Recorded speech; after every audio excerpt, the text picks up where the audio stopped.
अवधूत चिंतन श्री गुरुदेव दत्त श्री स्वामी समर्थ श्री स्वामी चरित्र सारामृत अध्याय 15वा श्री गणेशाय नमः। अंतरी स्वामी भक्ती जळता चारी पुरुषात येत हाता पाप ताप दैन्य वार्ता तेही काही उरेसी सर्व कामना पुरवणी अंती दाविती सुरभोनी जे नर करीती नामस्मरण ते मुक्ती याच देह मंगळ वेळे ग्रामांत रात असता श्री समर्थ ग्रामवासी जनसमस्त वेडा म्हणती तयासी शिशनाची भीती नसी त्याची चिंती सदा अज्ञात वस्ती एकांत स्थळी समर्थ परमेश्वर रूप येती ऐसी त्यांची वाट चिंती ते करीती स्वामी भक्ती जन हसती तयाते त्यावेळी मंगळ वेळ्यात बसपात येती रात दारिद्र्याने पिडले बहात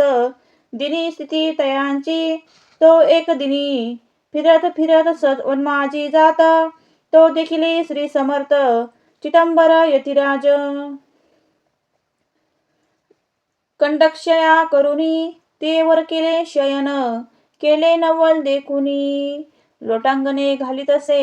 अष्टभावे दाटुनी माता ठेवी श्रीचरणी मनोकृपा दासी दासाकडे पाहावे स्वामी चरणाशी परश होता ज्ञानी झाला तो तत्वता कर जोडुनी सत्विता झाला वाहत प्रकारे पाहुनिया प्रेमळ भक्तरे अंतरी संतोषली येती वरत हस्ते ठेविती तत्काळ मस्तके तयाची बसप्पाचे श्रीचरणी मन जटले ते पासुनी राहू लागले निशिदिनी स्वामी साधने आनंदे मग बसप्पाची कांता ऐकुनी अशी व्रत करी तसे अकंता म्हणे घर बुडवले बसप्पा येता ग्रहासी दुष्टंतर बोले त्यासी म्हणे सोडिले संसारासी वेडी काय लागले परी बसप्पाची चिंता स्वामी चरणी असता जनापवाद न भीत नसे चाड कोणाची एके दिवशी अरण्यात बसप्पा स्वामी सेवा करीत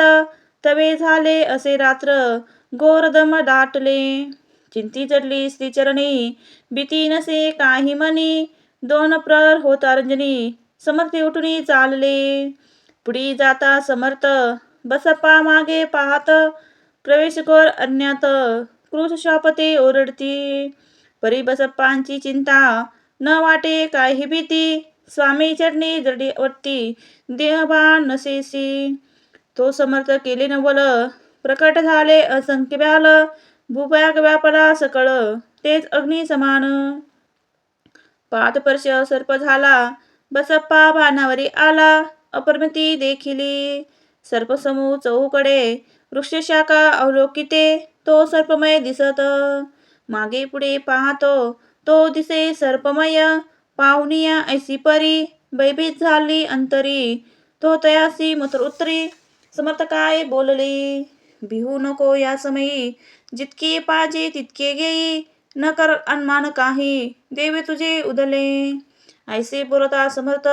बसप्पा भय सोडून तवृत्त करी घेऊनी अंगवस्त्र टाकी एका सर्पावरी गुंडोळणी सर्पतोरी स्थर उचलुनी घेत तव सर्प झाले गुप्त तेही नष्ट झाले तेथुनी परतले त्वर रामा माझे आले बसप्पा सहित बसले समर्थ एक देवळी तेथे आपली अंगवस्त्र बसप्पा सोडून पाहत तव त्या स्वर्ण दिसे सर्पगुप्त झाला ऐसे नवल देखुनी चकित झाले अंतकरणी माता ठेवी स्वामी चरणी प्रेमानुसर नैनी वाहती त्यासी बोलली यतीश्वर घरी जावे तो स्वर सुखी करावा संसार दारा पुत्र पोशिंजी असो तो बसप्पा भक्त संसार सुख उपभोगित रात्रंदिन श्री स्वामी समर्थ मंत्र जपे अंत्यंतर इथे श्री स्वामी चरित्र सारामृत नाना प्रकृती कथा समता सदा भाविक परसोम पंचदशमाध्याय श्री स्वामी चरणमस्तु श्रीस्तु शुभवतु श्री स्वामी समर्थ।